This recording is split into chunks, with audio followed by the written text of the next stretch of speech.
Hello viewers, Assalamu Alaikum and welcome back to CSC Master by Arman. In this lecture, I am going to discuss about Diffie-Hellman method. So if you have any queries, please comment below and make sure to subscribe and press the bell icon. So let's get started. Diffie-Hellman method হচ্ছে ফি এবং কি জি এই দুটো হচ্ছে public. তো Diffie-Hellman method হচ্ছে Alice এবং Bob দুজন মিলে হচ্ছে একটা সিমেট্রিক কি জেনারেট করবে। তো এই সিমেট্রিক কি জেনারেট করার জন্য তারা এই সেশনটা স্টার্ট করার আগে তারা দুজন মিলে হচ্ছে একটা পাবলিক কি চুজ করবে, দুইটা পি এন্ড জি, দুইটা পাবলিক কি। সো এই দুটো হচ্ছে পি এন্ড জি, যেটা এটা হচ্ছে পাবলিক। দেন এলএসি একটা আর1 ক্যালকুলেট করবে g to the power x mod p. তো জি এবং ফি তো হচ্ছে পাবলিক এবং এক্স যেটা সেটা হচ্ছে একান্ত এলএস জানবে, এটা হচ্ছে প্রাইভেট। এক্সটা কিভাবে ক্যালকুলেট করবে সেটা বলতেছি। তার মানে আর1 দিয়ে g to the power x mod p, এটা দিয়ে আর1 ক্যালকুলেট করবে এলিস। আর1 ক্যালকুলেট করে সে পাঠাবে ববের কাছে। দেন ববে হচ্ছে g to the power y mod p, এটা দিয়ে আর2 ক্যালকুলেট করবে। দেন এই আর2 পাঠিয়ে দিবে হচ্ছে বব পাঠাবে হচ্ছে অ্যালিসের কাছে। এখন এক্স এবং ওয়াই এটা কি, এটা হচ্ছে এক্স হচ্ছে একান্তই অ্যালিসের এবং ওয়াই হচ্ছে একান্তই ববের। এটা হচ্ছে এক্স কিভাবে সিলেক্ট করবে, এক্স হচ্ছে Alice choose a random number, Alice একটা র্যান্ডম নাম্বার চুজ করবে সাজ দ্যাট 0 থেকে বড় হবেন ফি মাইনাস 1, অর্থাৎ এই যে এক্স যেটা সেটা 0 থেকে বড় হইতে হবে এবং ফি মাইনাস 1 একটা র্যান্ডম নাম্বার অ্যালিস চুজ করবে।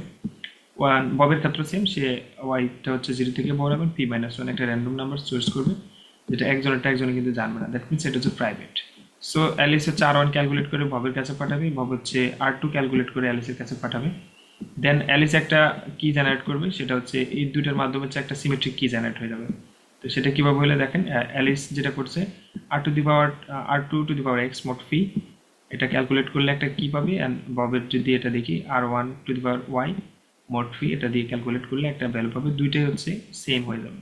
সুতরাং এটাই হলো সিমেট্রিক কি। সুতরাং এই যে k is equal to g to the power x y mod p, so এই কে এর যে ভ্যালুটা সেটা হচ্ছে আর কি ফাইনাল যে সিমেট্রিক কি। সুতরাং কে ইজ এ সিমেট্রিক কি ফর এ সেশন। সুতরাং সিমেট্রিক কিটা তার জেনারেশন হয়ে গেল, ক্রিয়েট হয়ে গেছে। ওকে, এখানে এই কিটা কিভাবে ক্রিয়েট হয়েছে এই ফাংশনটি বলা হয়েছে, এখানে যে এগুলি দেওয়া আছে। এখন আমরা যদি একটা ম্যাথ প্র্যাকটিস করি এক্সাম্পল, সেটা হচ্ছে এখানে যদি আমরা দেখি এলিস চুজ 3 অ্যান্ড ক্যালকুলেট আর1 সমান এত অ্যান্ড বব চুজ ওয়াই সমান 6। যেহেতু এগুলো প্রাইভেট, তো এলিস চুজ করছে হচ্ছে এক্স সমান 3 এবং বব চুজ করছে ওয়াই সমান 6 অ্যান্ড একটা পাবলিক কি দেওয়া আছে, সেটা হচ্ছে জি সমান 7 এবং পি সমান 23। সুতরাং এলিস যে 3 চয়েস করছে তার মানে আর1 ক্যালকুলেট করবে 7 টু দি পাওয়ার 3 মোড 23, এটা ক্যালকুলেট করলে হয় 21 অ্যান্ড ববের ক্ষেত্রে হচ্ছে 7 টু দি পাওয়ার 6 মোড 23, এটা ক্যালকুলেট করলে হয় 4। সুতরাং আর1 এর ভ্যালু হচ্ছে 21, দ্যাট মিনস যেটা অ্যালিস হচ্ছে ববের কাছে পাঠাবে, অ্যান্ড আর2 এর ভ্যালু হচ্ছে 4, যেটা বব হচ্ছে অ্যালিসের কাছে পাঠাবে। তো Alice send 21 to Bob and Bob sends 4 to Alice. Okay, and then হচ্ছে ক্যালকুলেশন করবে। তো ক্যালকুলেশনটা আমরা কি দেখছিলাম, অ্যালিস যে নাম্বারটা পাঠাইছে আর2, অ্যালিস হচ্ছে যেটা পাঠাইছে আর2, হ্যাঁ এই আর2 না, অ্যালিস হচ্ছে আর1 পাঠিয়েছে, যেটা আর1টা ক্যালকুলেট করবে। তো অ্যালিস এখানে কত পাঠিয়েছে, অ্যালিস পাঠিয়েছে 21। সুতরাং 21 যদি ক্যালকুলেট করি তাহলে 21 টু দি পাওয়ার 6 মোড 23, এটা মোড করলে 18 এবং হচ্ছে বব যেটা পাঠিয়েছে 4, সেটা হচ্ছে অ্যালিস ক্যালকুলেট করবে 4 টু দি পাওয়ার 3 মোড 23, এটা মোড করলে হচ্ছে 18 হবে।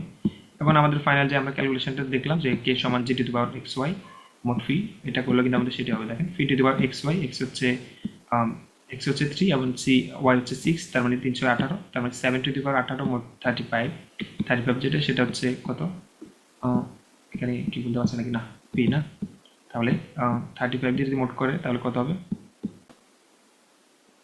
ওকে, এখানে যেটা দেওয়া আছে ইকুয়েশন সেটা হচ্ছে 35 দেওয়া আছে, এখানে 35 হবে না, অ্যাকচুয়ালি এখানে হবে 23।